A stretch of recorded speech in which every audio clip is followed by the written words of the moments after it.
Chief, you want to come up? I'll go over to this side. Thank you.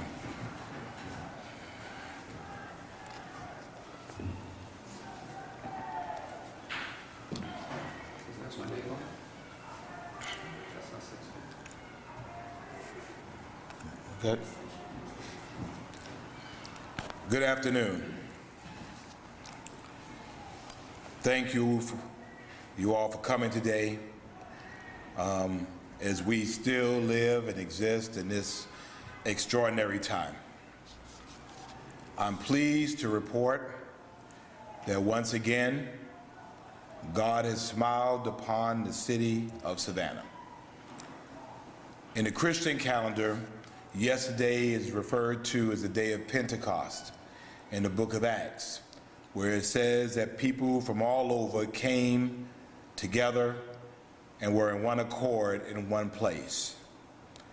And yesterday was a sterling example of what Savannah looks like.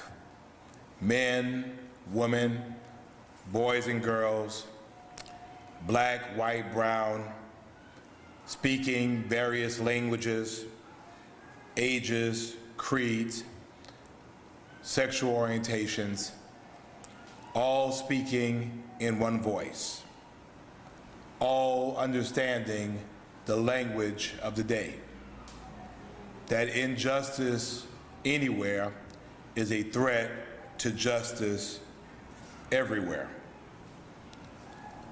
We were blessed to have an overwhelming display of support from Savannah's faith community, all told between 75 and 100 members of clergy, rabbis, ministers, imams, and temple leaders that were present. We were blessed to have members of our business community, tourism, and businesses big and small. We were blessed to have our government aptly and appropriately represented by members of the City Council that were present. Also, to include Alderman Nick Palumbo from the 4th District, who has joined me today, as well as members of other governmental bodies that were in attendance. Our City Manager, Pat Monahan, 3 out of 5 of his chief officers were present, to include Chief Roy Minter and Chief Derek Menard. We were blessed to have all living mayors of the city of Savannah in this area at the same time. Dr. Otis Johnson, Mayor Edna Jackson, and Mayor Eddie Deloach, who are all present and accounted for in this space in this day. We were blessed to hear from our Congressman Buddy Carter, who had offered any support that the federal government can give us. We were blessed to be in regular contact with our governor, Brian Kemp, who provided resources to us that were used throughout the day and that we're continuing to use. We were blessed to have law enforcement resources from across the state present, more Georgia State Patrol troopers than you probably ever would like to see in your lifetime, National Guard resources, and a variety of law enforcement from across the state that were not necessarily seen, but they were absolutely present.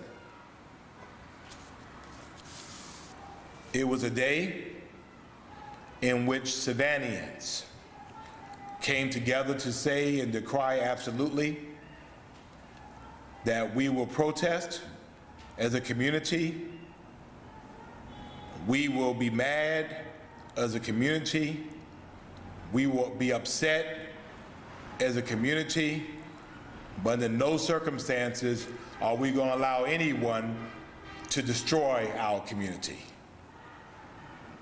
It was a very clear clarion call to folks who were here and many that were on their way to the mother city of Savannah, that they were not welcome and we were not playing that crap in our city. Some of them made themselves clear to us throughout the night, and they were promptly discouraged and moved outside of our community. We agree that there are inequities. We agree and fully acknowledge that governments across the country, law enforcement agencies across the country, to include the Savannah Police Department, have not always done the right thing as it relates to our citizens. We acknowledge it, and the first step of addressing it is to own it. And I believe Chief Mentor, in his eloquent way yesterday, took ownership of that. Yesterday was the moment. Today begins the movement. I have appointed, or will be appointing, a blue ribbon task force to investigate and provide solutions for inequities and disparities of all kinds. It is time for us to take the perception out of it. It is time for us to take data out of it. It is time for us to put data on it and see where the data leads us. And from that data, to devise solutions to be able to address them. The only way we get beyond this moment is that we have to do it together. And as I announced yesterday, I'm pleased to share that our former mayor, Dr. Otis Johnson, will be taking a part in this task force to help guide our community to an even brighter tomorrow. It's going to include some work. It's going to include some sweat equity. It's going to include some courageous conversations. But we are up to and ready for this task. Dr. Martin Luther King Jr. once said that darkness cannot drive out darkness. Only light can do that. Hate cannot drive out hate. Only love can do that. And so yesterday you saw Savannah strong, but you also saw Savannah love. So compared to other cities in our region, and I think that the data is there, Savannah did not experience injuries to people or property. Our city has shown that peaceful demonstrations can be done peacefully. Arrests yesterday were also kept to a minimum and only were absolutely necessary, with only 16 individuals having to be arrested for varying reasons, including violation of the curfew order that I issued for last evening. Chief Mentor is here for any specific law enforcement related questions. As you know, I issued a curfew for yesterday, not necessarily because of a specific threat, but because we had some information that made us want to be extra cautious. We had a playbook, an understanding of how these groups worked and how they engaged.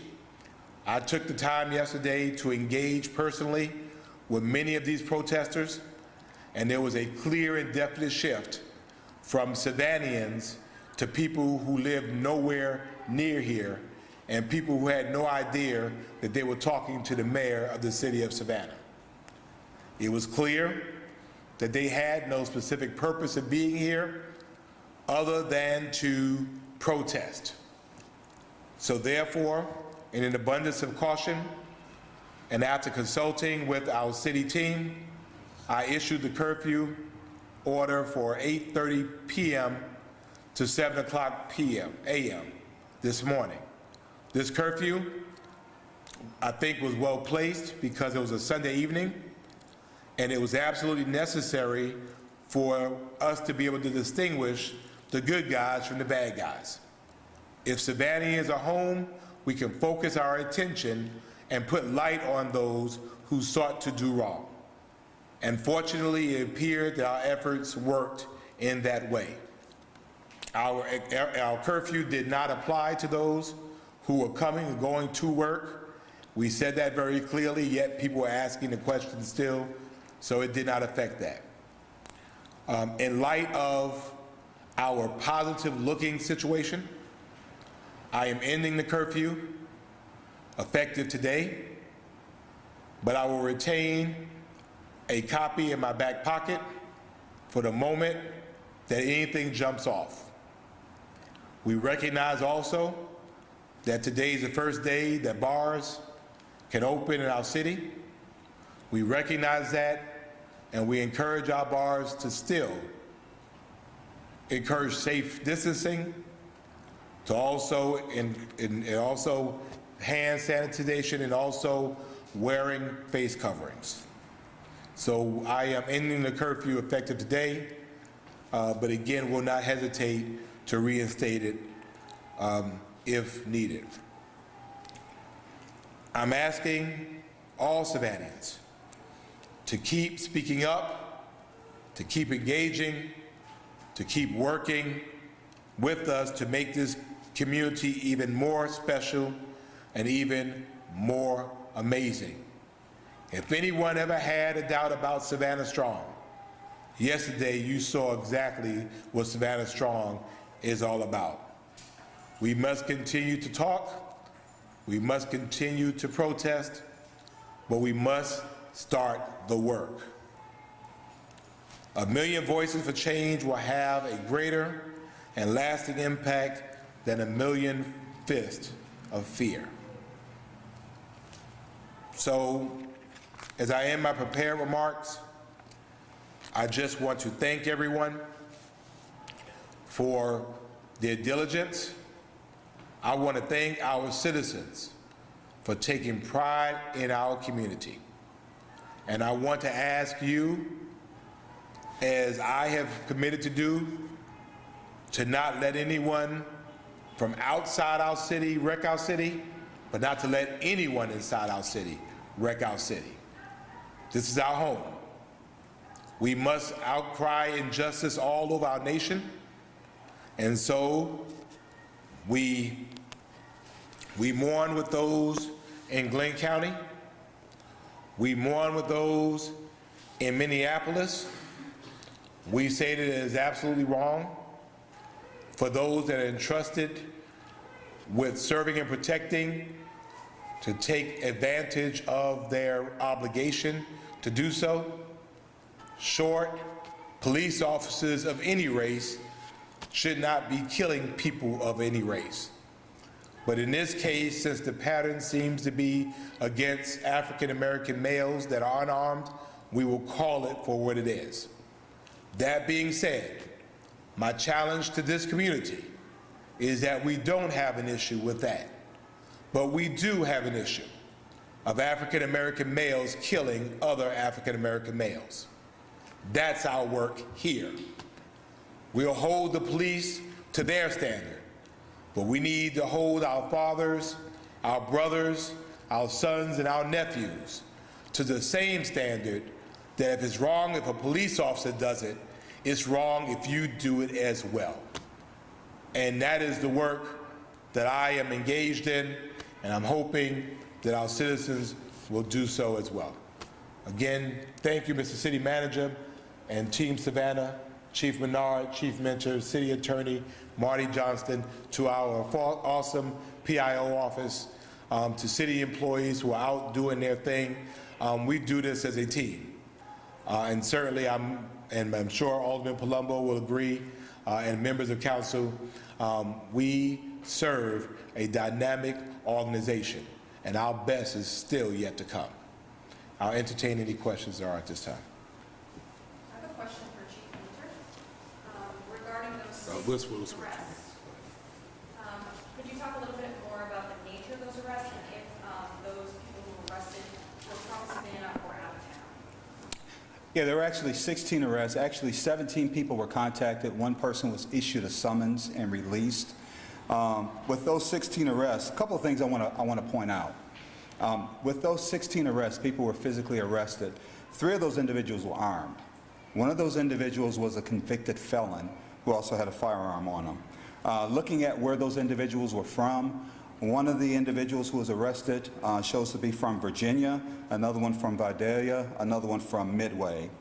One of the things that was kind of concerning is we had one individual who was arrested while they were standing in a dark area with a mask on and was observed with a brick in their hand. There wasn't any construction going on in that area at that particular point in time, so we're assuming they weren't trying to build anything up. They were trying to tear something down. After that person was arrested, what we found in that person's pocket was an identification card that showed that they were an active member of the military. We had 2 active duty military members who were arrested last night. So that kind of rounds out what we had last night as far as arrests. And then one more question.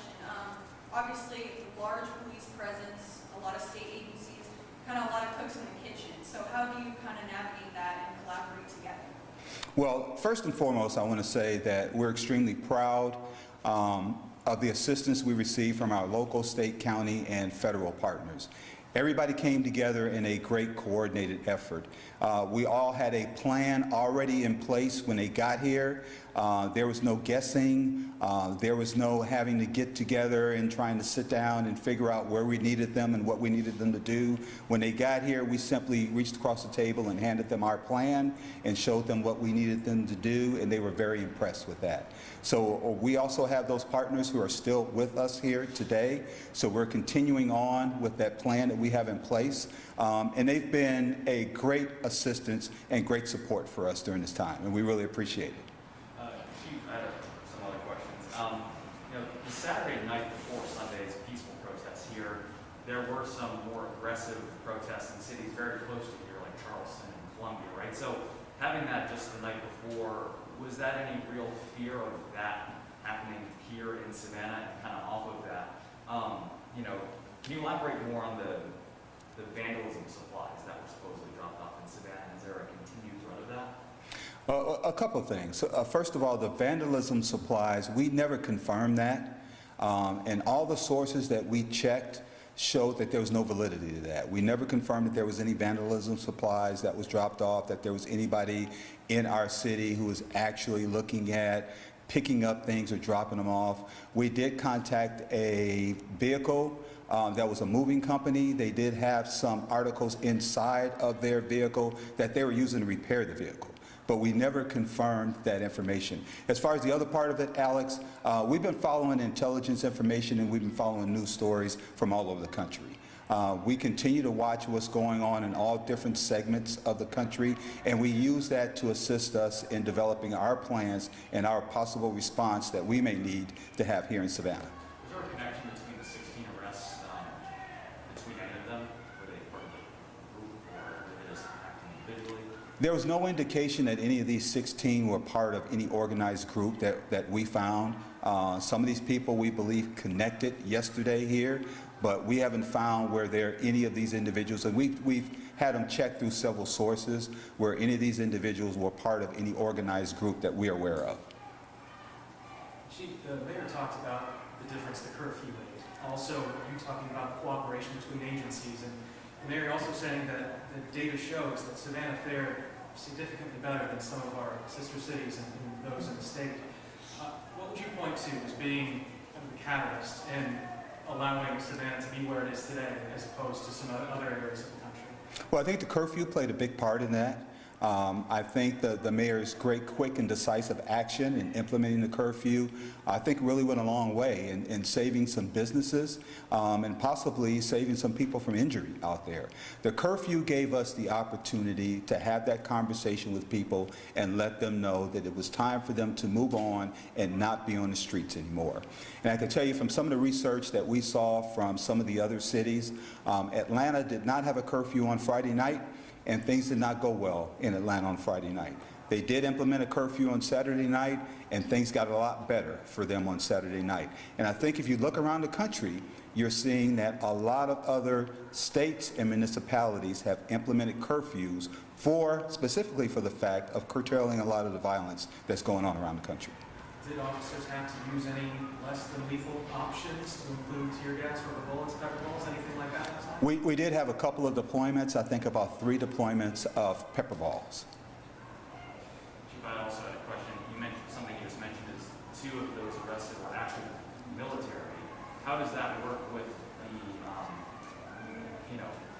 I mean, how does that work now, I guess, with the military agency that they're with? Do they have to be notified? They have been notified and they have been turned over to their military units. Chief, where do we go from here? I mean, obviously the protests last night are over, but we've seen protests break out in cities a second night, and et cetera. Is there extra patrols going to be happening? What's next? Yeah, we will continue to have additional personnel out on the street.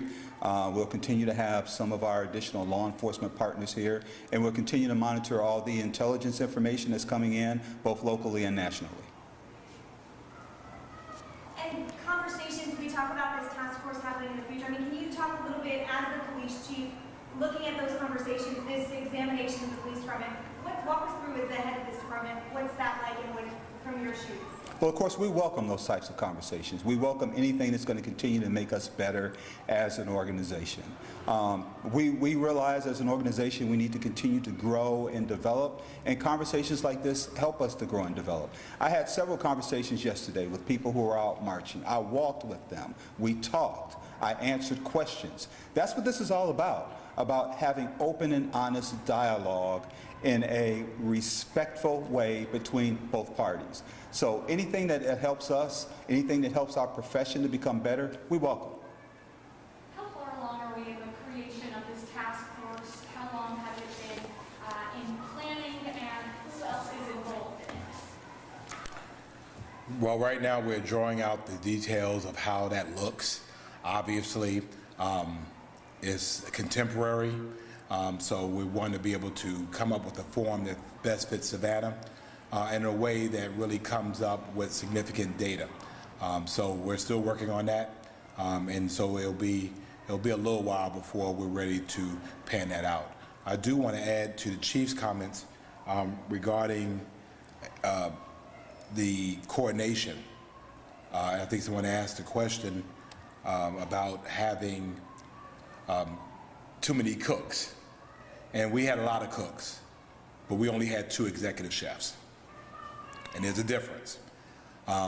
When people talk about their tax dollars and how their tax dollars are spent, city manager will tell you that most of our funds go to public safety, and in Savannah, it's money well spent. We have with us both accredited agencies in police and fire, emergency management, and this is the time that investment pays off because they have plans already in place. And so it's just a matter of passing those plans on. And so I think what you saw was seamless communication between the agencies. Everybody knew what their role was. Everybody took their script and played their role.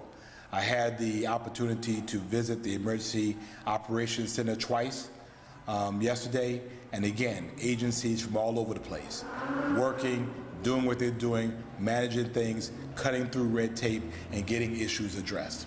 And so for us, when we talk about where and how we spend money, it's at these times that the 2 gentlemen to my left and my right, and to Mr. Monahan and Mr. Lovett, it's at those times when we talk about that. If you have a good team, you expect good results.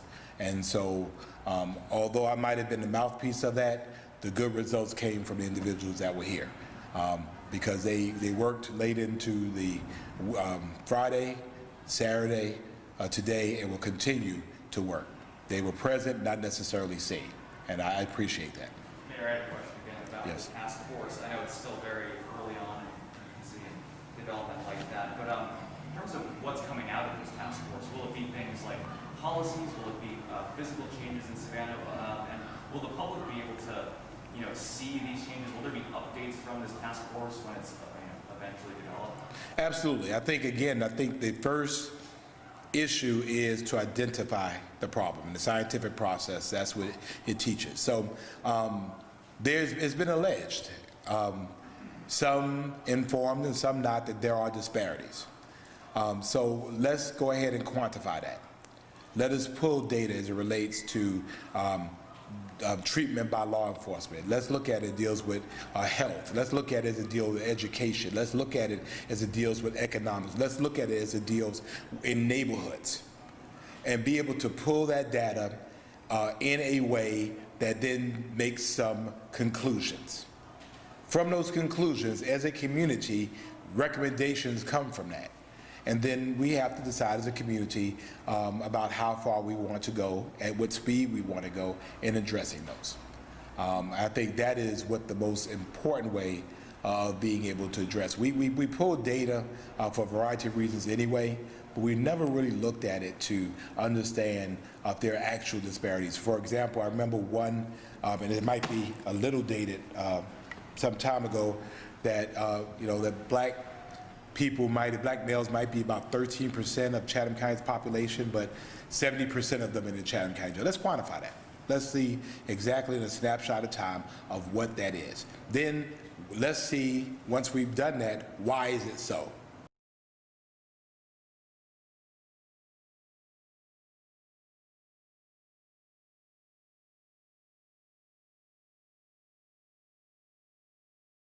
Process, not an infinite process, but I think for us it has to be based off of data. I think people were saying they want things to be better.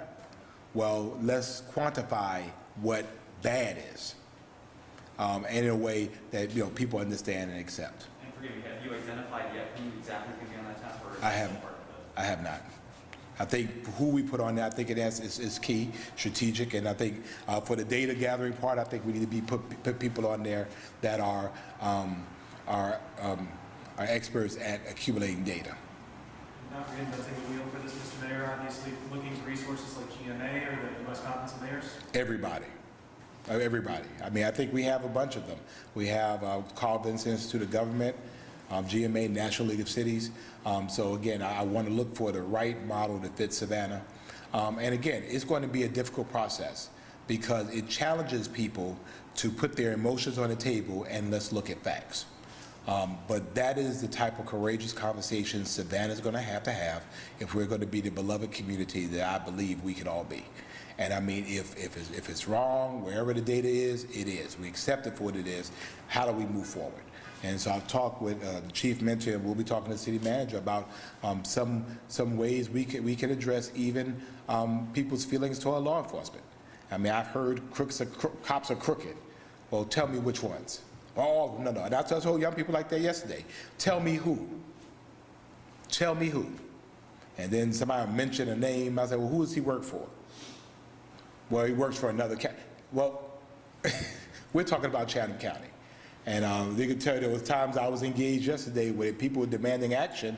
And like, where do you live? Hinesville. Well, then go march in Hinesville. Or go march in Beaufort. Go march where you live. Here we're talking about the issues that affect Savannah. Savannah only. You mentioned that there was a faith-based community that kind of brought the march together, the protest together. Were there other agencies also involved in deciding that we should have a peaceful protest? No, the faith-based community only attended the march. I asked them to come and be a part.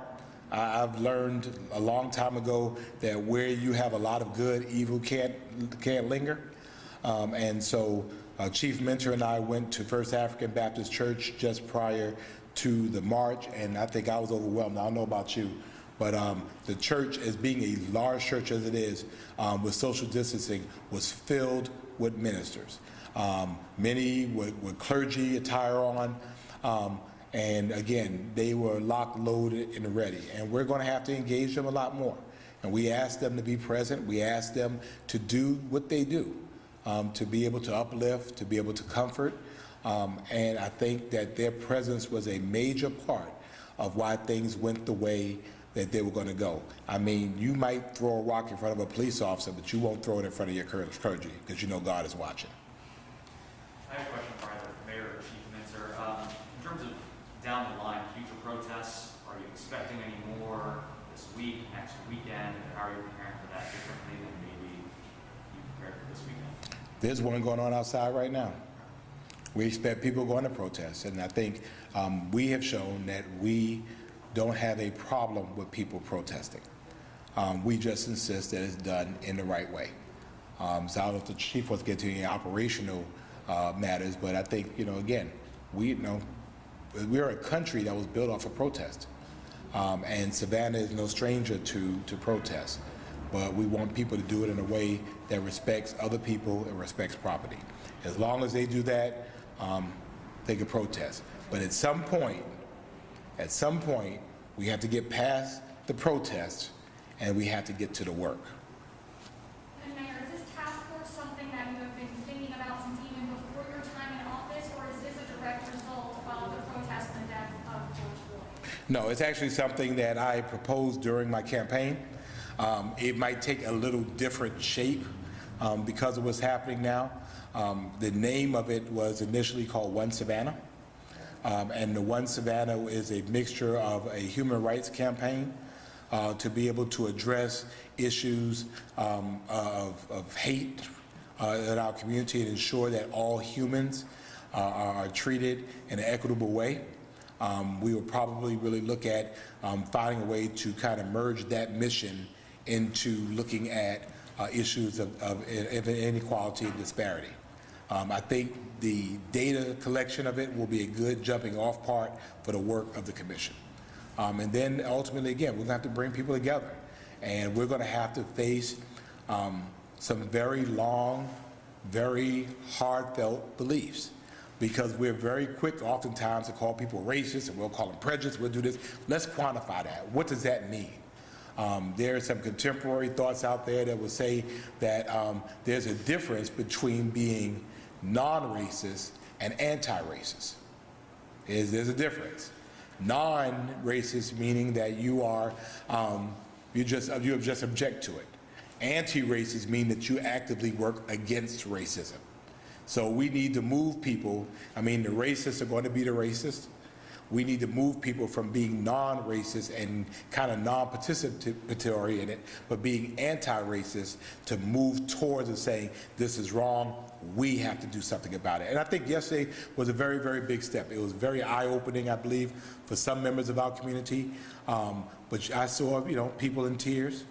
I saw people upset, and then I saw people who had never really gotten the full spectrum of Savannah. I think it was, to me, a little overwhelming. I said, wow, there's a lot of folks out here.